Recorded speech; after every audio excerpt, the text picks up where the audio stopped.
Next 9 news में आप सभी का बहुत बहुत स्वागत है। मैं हूं आपके साथ प्रज्ञा सिंह।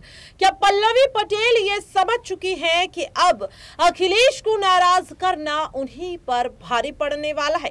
क्या यही वजह है कि उम्मीदवारों का ऐलान करने के बाद अपने फैसले को वापस लेने पर अब मजबूर होती हुई पल्लवी पटेल नजर आई?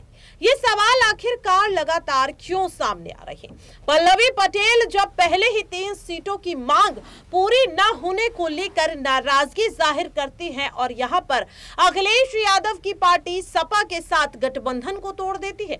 नाराजगी को जाहिर करते हुए साफ तौर पर कहती हैं कि कौन क्या कर रहा है, इससे उन्हें क्या लेना देना है। उनके लिए जो सही है वो ये तो कर रही हैं, फिर आखिरकार इससे किसी को दिक्कत क्या है? दरअसल आपको बता दें कि पल्लवी पटेल की ये शब्द उस दिन के हैं जब अखिलेश यादव की पार्टी के साथ गठबंधन टूटने के बाद पल्लवी पटेल ने पहली प्रेस कॉन्फ्रेंस की थी। प्रेस कॉन्फ्रेंस में किस तरह से अपनी नाराजगी को पल्लवी पटेल ने जाहिर किया वो आप सब भी कई बार देख चुके हैं, लेकिन अब खबर सामने आ रही है कि पल्लवी पटेल ये समझ चुकी है कि अगर उत्तर प्रदेश में जीत हासिल करनी है, अगर चुनाव लड़ना है तो अखिलेश को नाराज नहीं कर सकते। ये सवाल लगातार बनता हुआ नजर आ रहा है। सूत्रों की माने तो एक बार फिर से अपना दल कमेरावादी और समाजवादी पार्टी एक साथ आ सकते हैं। शायद यहां पर पल्लवी पटेल ने अपना फैसला बदल लिया है।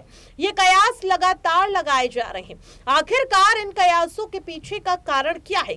क्यों कहा जा रहा है कि पल्लवी पटेल की तरफ से एक बार फिर से पहल की जा सकती है सपा की ओर, जहां एक और उन्हें बीएसपी की तरफ से ऑफर दे दिया जाता है कि आप अपनी मन मर्जी की सीट पर चुनाव लड़ लीजिए, अपने सिंबल पर या हमारे सिंबल पर।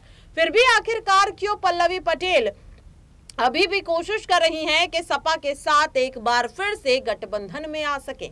जानने के लिए देखिए हमारी ये खास रिपोर्ट। देखिए, समाजवादी पार्टी के साथ जो गठजोड़ अपना दल कमेरावादी का था और जो कहीं ना कहीं अभी भी बरकरार रहेगा, पल्लवी पटेल ने अभी तक मायावती के इस ऑफर को एक्सेप्ट नहीं किया है और जहां तक मुझे लगता है कि वो इस ऑफर को एक्सेप्ट करती हुई नज़र नहीं आएंगी, क्योंकि देखा जाए कि उनकी 3 सीटों की मांग थी। इसको लेकर सूची भी जारी कर देती हैं, लेकिन अचानक से वो अपनी सूची को ही वापस ले लेती हैं, रद्द कर लेती हैं। कहती हैं कि दोबारा से सीटों पर चर्चा होगी कि आखिरकार कौन सी सीटें दी जाएंगी।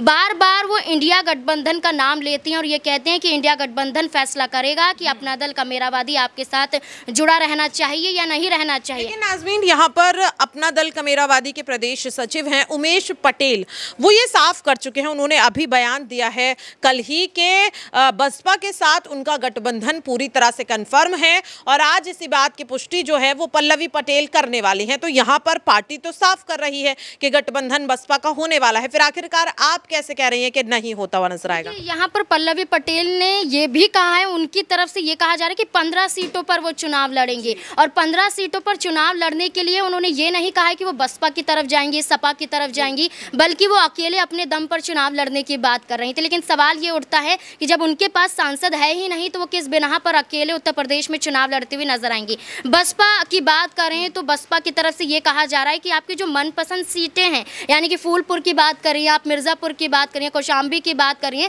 तो उसमें एक और सीट ऐड करने की बात मायावती की तरफ से कही जाती है कि प्रयागराज भी आपको दे दिया जाएगा। लेकिन बातें तो मायावती यहां पर चंद्रशेखर आजाद को लेकर भी करती हुई नजर आई थी, बातें तो यहां पर मायावती अकेले लड़ने की बात भी करती हुई नजर आई थी। तो मायावती जब तक यहां पर औपचारिक रूप से ऐलान नहीं कर देती है तब तक कहा नहीं जा सकता है, और जब तक पल्लवी पटेल खुद आकर यहां पर नहीं बोल देती है जब तक कुछ कहा नहीं जाता। जब तक आप सोचिए कि वो समाजवादी पार्टी का हिस्सा रहेंगी, क्योंकि सूची वापस लेने का मतलब यही है कि जो सीटों को लेकर दावा कर रही थी और बार बार यहां पर अखिलेश यादव को चुनौती दे रही थी, वो बैकफुट पर आ जाती हैं। और बैकफुट पर आने का मतलब यही है कि उन्होंने अपनी गलती को एक्सेप्ट किया है और वो रुख का इंतजार कर रही हैं समाजवादी पार्टी का कि आखिरकार वो क्या फैसला करते हुए नजर आ सकती हैं। तो देखा आपने और सुना भी। जानकारी दे दे किस तरह से हमारे सहयोगी नाज़मीन ने साफ तौर पर कहा कि पल्लवी पटेल ये समझ चुके हैं कि अखिलेश को नाराज करना उन्हीं की मुश्किलें बढ़ा सकता है। वहीं दूसरी ओर आपको बता दें कि बीएसपी ने भी अब पल्लवी पटेल से दूरी बना ली है। पल्लवी पटेल को बीएसपी द्वारा जो ऑफर दिया गया था अब उस ऑफर को भी वापस ले लिया है और मायावती की पार्टी ये साफ कर चुकी है कि लोकसभा चुनाव में उनका पल्लवी पटेल के साथ कोई कोई लेना देना नहीं है और ना ही वे उनकी पार्टी के साथ गठबंधन करने वाली है। ऐसे में सवाल ये बनता हुआ नजर आ रहा है कि आखिरकार अखिलेश यादव ने ऐसा भी क्या कर दिया कि जहां एक और पल्लवी पटेल अपनी नाराजगी को दूर कर अब जद्दोजहद में लगी है कि किस तरह से सपा के साथ गठबंधन को एक बार फिर से तैयार किया जा सके, तो वहीं बीएसपी भी अब अखिलेश को नाराज नहीं करना चाहती और इसीलिए पल्लवी पटेल को दिए गए अपने ऑफर को वापस लेती हुई नजर आई। देखना काफी अहम रहेगा कि क्या एक बार फिर से अपना दल कमेरावादी और समाजवादी पार्टी उत्तर प्रदेश में एक साथ देखी जाएंगी या फिर नहीं। पल्लवी पटेल के रुख को देखकर तो साफ लग रहा है कि अब वे अखिलेश यादव की बात को मान चुकी हैं। तो क्या अब तक 3 सीटों की मांग करने वाली पल्लवी वाकई में उत्तर प्रदेश में महज 1 सीट पर ही संतुष्ट होती हुई नजर आएंगी? ये देखना काफी ज्यादा अहम रहेगा। फिलहाल के लिए मुझे दीजिए इजाजत। नमस्कार।